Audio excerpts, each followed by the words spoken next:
अब ऐसा लग रहा है कि ईरान पर जमीनी हमला कभी भी किसी भी वक्त हो सकता है। द वॉल स्ट्रीट जर्नल के मुताबिक अब इस युद्ध में अमेरिका फाइनल ब्लो की तरफ जाना चाहता है और इसीलिए आज हमने आपको इन तमाम जहाजों की लोकेशन दिखाई। लास्ट एक्शन कहा जाता है, हिंदी में अंतिम प्रहार कहा जाता है। इस अंतिम प्रहार में अमेरिका के 3 बड़े टारगेट होंगे, जिनमें पहला टारगेट है ईरान के यूरेनियम को अपने कब्जे में ले लेना। ये वही 440 किलोग्राम यूरेनियम है जिसे ईरान 60% तक एनरिच कर चुका है। लेकिन द वॉल स्ट्रीट जर्नल के मुताबिक अब अमेरिका ने यह सोचा है कि वो वायुसेना की मदद से अपने कुल 5 से 10 हजार सैनिकों को ईरान की न्यूक्लियर साइट्स पर उतारेगा। इन जवानों को उस न्यूक्लियर साइट की सुरक्षा में तैनात ईरान के जवानों से युद्ध लड़ना होगा और इसके बाद यूरेनियम को अपने कब्जे में लेकर उसे मिलिट्री विमानों की मदद से स्टोर करके अमेरिका में लाना होगा। कई लोग इसे मिशन इम्पॉसिबल मान रहे हैं। यह मिशन आसान नहीं होगा और इसमें 3 बड़ी चुनौतियां होंगी, वो भी आपको बताते हैं। पहला, ईरान की न्यूक्लियर साइट पर अमेरिका के मुकाबले 2 से 3 गुना ज्यादा जवान हो सकते हैं। भाई वहां ईरान में लाखों सैनिक हैं और आप सारे मिला के भी पूरे खाड़ी देशों में जितने भी आपके हैं सबको मिलाकर भी 50-60 हजार पहुंच रहे हैं। अमेरिकी सैनिकों पर सरप्राइज अटैक भी हो सकता है। इस ऑपरेशन में जोखिम बहुत ज्यादा है। दूसरा, इसमें यह भी खतरा है कि ईरान की सेना अमेरिकी जवानों को पकड़कर उन्हें बंधक बना सकती है। आप समझ रहे हैं इसका मतलब? अगर एक भी अमेरिकी जवान वहां पर बंधक बनाया जाता है, फिर किस तरह का गुस्सा अमेरिका में दिखेगा। अगर ऐसा होता है तो यह ऑपरेशन अमेरिका के लिए अब तक की सबसे बड़ी भूल बन जाएगा, क्योंकि उसके बाद लोगों का गुस्सा, जब भी कोई इस तरह से सोल्जर वहां पर, आप सोच लीजिए, बंधक बना लिया जाए अमेरिकी, तो फिर कैसा माहौल बदलेगा। ईरान इन अमेरिकी सैनिकों को छोड़ने के बदले में अपनी कई मांगे मनवाने की कोशिश करेगा और यह अमेरिका की सबसे बड़ी हार हो जाएगी। और तीसरा, इस ऑपरेशन में न्यूक्लियर रेडिएशन लीक का भी खतरा रहेगा, जो ईरान और अमेरिका दोनों के लिए खतरनाक हो सकता है। यह रेडिएशन लीक किसी परमाणु हमले की तरह हजारों लाखों लोगों की मौत का कारण बन जाएगा। अमेरिका का दूसरा टारगेट है स्ट्रेट ऑफ हॉर्मुज, जहां से दुनिया को 20% कच्चे तेल की आपूर्ति होती है।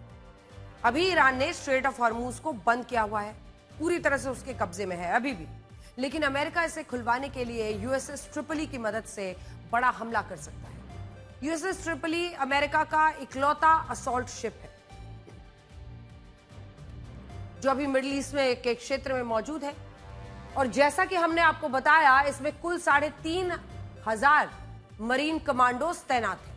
अब अगर अमेरिका स्ट्रेट ऑफ हॉर्मुज को अपने कब्जे में लेने की कोशिश करता है तो उसके लिए उसे भारी युद्धपोत इस समुद्री मार्ग में मौजूद सी माइंस को हटाएंगे। इसके बाद यूएसएस ट्रिपली ईरान के तट पर पहुंचेगा और वहां से हजारों कमांडोज ईरान की धरती पर उतरकर स्ट्रेट ऑफ हॉर्मुज से ईरान की नौसेना को खदेड़ने के लिए ऑपरेशन चलाएंगे और यह ऑपरेशन भी आसान नहीं होगा।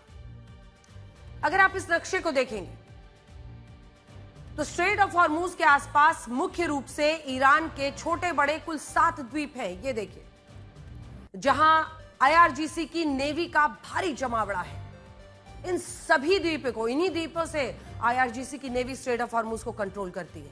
इन सारे द्वीपों से उन्हें हटाना होगा। इनमें भी केशम द्वीप को स्ट्रेट ऑफ हॉर्मुज की नस माना जाता है। केशम द्वीप, जिसका कुल क्षेत्रफल हमारी राजधानी दिल्ली के बराबर है। आईआरजीसी की नेवी ने इन द्वीप पर अंडरग्राउंड मिसाइल्स बंकर बनाए हुए हैं, हजारों स्पीड बोट्स को तैनात किया है और सीएनएन के मुताबिक आईआरजीसी की नेवी के 25,000 सैनिक यहां पर मौजूद हो सकते हैं और दावा है कि अभी ईरान इसी द्वीप के जरिए स्ट्रेट ऑफ हॉर्मुज से गुजरने वाले जहाजों से टैक्स भी वसूल रहा है। अब अमेरिका को स्ट्रेट ऑफ हॉर्मुज को अपने कब्जे में लेना है तो उसे केशम द्वीप पर कब्जा तो करना ही होगा। इसके अलावा स्ट्रेट ऑफ हॉर्मुज को अपने नियंत्रण में रखने के लिए लार्क द्वीप, हॉर्मुज द्वीप, हेंगम द्वीप, अबू मूसा द्वीप, इन सब पर कब्जा करना होगा। और उधर वो खार्ग आइलैंड, वहां से भी नजर मत हटाइएगा क्योंकि डोनाल्ड ट्रंप की नजर वहीं है। ये अमेरिका के लिए आसान मिशन नहीं है। ईरान के पास अभी कुल 10 लाख जवान हैं, 10 लाख जवानों की फौज है, जबकि पूरे मिडिल ईस्ट क्षेत्र में अमेरिका के पास सिर्फ 50,000 जवान हैं। अब युद्ध का गणित कहता है कि 50,000 जवान कभी भी जमीनी हमलों में दुश्मन के 10 लाख जवानों का सामना नहीं कर सकते। इस जमीनी युद्ध के लिए कम से कम 3 लाख अमेरिकी जवानों की जरूरत है, 2003 में जब इराक युद्ध हुआ था तब भी अमेरिका ने अपने 2.5 लाख सैनिकों को इराक में जमीन पर उतारा था। अगर गाजा की बात करें तो गाजा में भी हमास के खिलाफ जमीनी युद्ध लड़ने के लिए इजराइल को 3 लाख सैनिक उतारने पड़े थे। यह भी तब हुआ था जब गाजा का क्षेत्रफल सिर्फ 365 वर्ग किलोमीटर है, जबकि ईरान गाजा से 4,500 गुना बड़ा है और इतने बड़े देश में 50,000 जवानों के साथ जमीनी युद्ध लड़ा ही नहीं जा सकता। लेकिन राष्ट्रपति ट्रंप है कि वो ईरान पर जमीन के रास्ते हमला करने का मन बना चुके हैं। कम से कम अभी तक की हरकतों से ऐसा ही पता चल रहा है। स्ट्रेट ऑफ हॉर्मुज के साथ उनका तीसरा बड़ा टारगेट है खार्ग आइलैंड। आज उन्होंने खुलकर इजहार भी कर दिया। ईरान इसी खार्ग आइलैंड से अपना 90% कच्चा तेल निर्यात करता है। ये उसका ऑयल टर्मिनल है, समझिए, यहीं से सारा ऑयल निकलता है। यहाँ 3 करोड़ बैरल कच्चा तेल जमा करके रखा जाता है। इसी 8 किलोमीटर लंबे 4.5 किलोमीटर चौड़े द्वीप से ईरान को उसके खजाने का 40% हिस्सा मिलता है। द न्यूयॉर्क टाइम्स के मुताबिक अमेरिका इस द्वीप पर अपने 2000 पैराट्रूपर्स को आसमान से उतारने के बारे में सोच रहा है। दावा है कि कुवैत से अमेरिका के लड़ाकू विमान खार्ग आइलैंड के लिए उड़ान भरेंगे। इसके बाद मिलिट्री विमानों से 2000 पैराट्रूपर्स को इस द्वीप पर उतारा जाएगा। जब ये पैराट्रूपर्स जमीनी अभियान शुरू करेंगे तब उसी वक्त कई लड़ाकू विमानों की तरफ से खार्ग द्वीप पर बमबारी भी की जाएगी। कहा जा रहा है कि अलग अलग शिफ्ट में करीब 24 से 36 घंटों तक हवाई हमले जारी रखे जाएंगे ताकि जमीन पर मौजूद अमेरिकी सैनिकों को लड़ाई लड़ने में आसानी हो। इसके बाद पर्शियन गल्फ में मौजूद 3 कॉम्बैट शिप्स को भी खार्ग द्वीप की तरफ भेजा जा सकता है और खार्ग द्वीप पर कब्जा करके अमेरिका अपनी शर्तों पर ईरान से उसके बाद युद्ध खत्म करवा सकता है।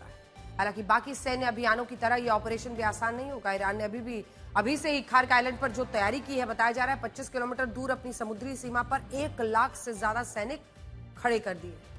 इनमें हजारों सैनिकों को खार्ग आइलैंड पर तैनात किया गया है और खार्ग आइलैंड के इर्द गिर्द सी माइंस के बिछाने के साथ एंटी एयरक्राफ्ट डिफेंस सिस्टम तैनात किए हैं ताकि लड़ाकू विमानों को मारा जा सके। सबसे अहम बात यह है कि खार्ग द्वीप कोई ऑयल फील्ड नहीं है, यानी ये कोई ऐसी जगह नहीं है जहां कच्चा तेल निकलता है। ये सिर्फ कच्चे तेल का एक गोदाम है, टर्मिनल है, जहां पाइपलाइन के जरिए ईरान से कच्चा तेल भेजा जाता है और फिर इसी तेल को ईरान दुनिया में निर्यात करता है। अब खार्ग आइलैंड पर कब्जा होता है तो सबसे बड़ा डर यही होगा कि अमेरिकी सैनिकों के मारने के लिए ईरान कच्चे तेल के भंडार में आग लगा सकता है। ऐसा मुमकिन है कि जब अमेरिकी सैनिक वहां पर आ जाएं तो ईरान वहां पर आग लगाने की सोच ले और अमेरिका को वो दर्द दे सकता है जिसकी उसने कभी कल्पना भी नहीं की होगी। मैं अपने साथ तेहरान टाइम्स के अखबार का फ्रंट पेज लेकर आई हूं, जूम इन करके दिखाइएगा। एक डोनाल्ड ट्रंप का ट्वीट भी है, ये थोड़ी देर में दिखाती हूं, उससे पहले ये देखिए। वेलकम टू हेल, ये है आज तेहरान टाइम्स का ये वाला, देखिए हेडलाइन है वेलकम टू हेल, यानी नर्क में आपका स्वागत है। तो कुछ इस अंदाज में तेहरान टाइम्स ने आज अमेरिकी सैनिक, ये आपको दिख ही रहे होंगे, ये सारे अमेरिकी सैनिक यहां पर आ रहे हैं और ये अब उनका संदेश है कि जो अमेरिकी सैनिक यहां आ रहे हैं उनके लिए नर्क इंतजार कर रहा है। अब ईरान खुलकर यह धमकी दे रहा है कि अगर अमेरिका के सैनिक उसकी जमीन पर आए तो उन्हें ताबूत में वापस जाना होगा, लेकिन राष्ट्रपति ट्रंप इन धमकियों को बिल्कुल गंभीरता से नहीं ले रहे और उनके फैसलों से यही लग रहा है कि अमेरिका बहुत जल्द ईरान के खिलाफ जमीनी संघर्ष शुरू करने वाला है। सुनिए। What's your plan for Carg Island, Mr. President? What's your plan for Carg Island? You know, I may have a plan or I may not, but how would I ever say that to a reporter? If I said that to a reporter, Marco would say, please, sir, let's bring you over to the helicopter immediately. Right? No, I can't tell you that. Mr. President. अमेरिकी media को ऐसा लगता है कि Iran पर जमीनी हमले इसी हफ्ते शुरू हो सकते हैं और इसका कारण यह है कि राष्ट्रपति ट्रंप इस युद्ध को लंबा नहीं खींचना चाहते। उन्हें लग रहा है कि अमेरिकी सेना जो है, अमेरिका की सेना ईरान के द्वीप या कुछ इलाकों पर कब्जा करेगा और फिर अमेरिका जीत जाएगा। कई लोग हर कदम पर यह मान रहे हैं कि क्या डोनाल्ड ट्रंप, अमेरिकी सेना ईरान की ताकत को आंकने में चूक गई, क्योंकि उन्होंने पहले सोचा था कि आयतुल्लाह अली खामेनी और उनके टॉप लीडरशिप को खत्म करके ईरान उनके सामने झुक जाएगा। नहीं हुआ। अब कुछ द्वीपों पर कब्जा करके क्या उनके तेल, स्ट्रेट ऑफ हॉर्मुज सब पर कब्जा हो जाएगा? मुश्किल है कहना, यानी राष्ट्रपति ट्रंप को सब कुछ बहुत आसान लगता है, और इस बात को आप उनके इस नए पोस्ट से समझ लीजिए जो उन्होंने ट्रूथ सोशल पर लिखा है। मतलब ये ऐसा पोस्ट है जो अपने आप में बहुत कुछ बताता है। तो आइए करीब से आपको दिखाते हैं ये पोस्ट। इसमें राष्ट्रपति ट्रंप क्या लिखते हैं। वो लिखते हैं कि ईरान में अमेरिका के सैन्य अभियान को खत्म कराने के लिए वहां की सरकार से अच्छी बातचीत चल रही है। उन्हें लगता है कि इस बातचीत से अमेरिका और ईरान के बीच समझौता हो जाएगा, लेकिन अगर ऐसा नहीं होता है तो, अब पढ़िए असल लैंग्वेज अब आता है, अगर ऐसा नहीं होता है और स्ट्रेट ऑफ हॉर्मुज को खोला नहीं जाता है तो अमेरिका ईरान के पावर प्लांट्स, तेल के कुएं, खार्ग द्वीप और ईरान में समुद्री पानी को साफ करने वाले सभी डिसैलिनेशन वाटर प्लांट्स को तबाह कर देगा। ये खुद लिखा है डोनाल्ड ट्रंप ने। तो कुछ भी पर्दे के पीछे से नहीं करते, उन्होंने सीधा सीधा एक तो तेल के कुएं का भी जिक्र कर दिया है, खार्ग आइलैंड का भी, खार्ग द्वीप का जिक्र कर दिया है। उन्होंने साफ साफ कह दिया इलेक्ट्रिक जनरेटिंग प्लांट्स जो हैं उन सब पर भी वो हमला कर देंगे। तो उनकी नीयत साफ है। अब ये धमकी इस बात की ओर साफ इशारा कर रही है कि राष्ट्रपति ट्रंप अपना धैर्य खो चुके हैं, अब वो ईरान पर बड़े हमले करा सकते हैं।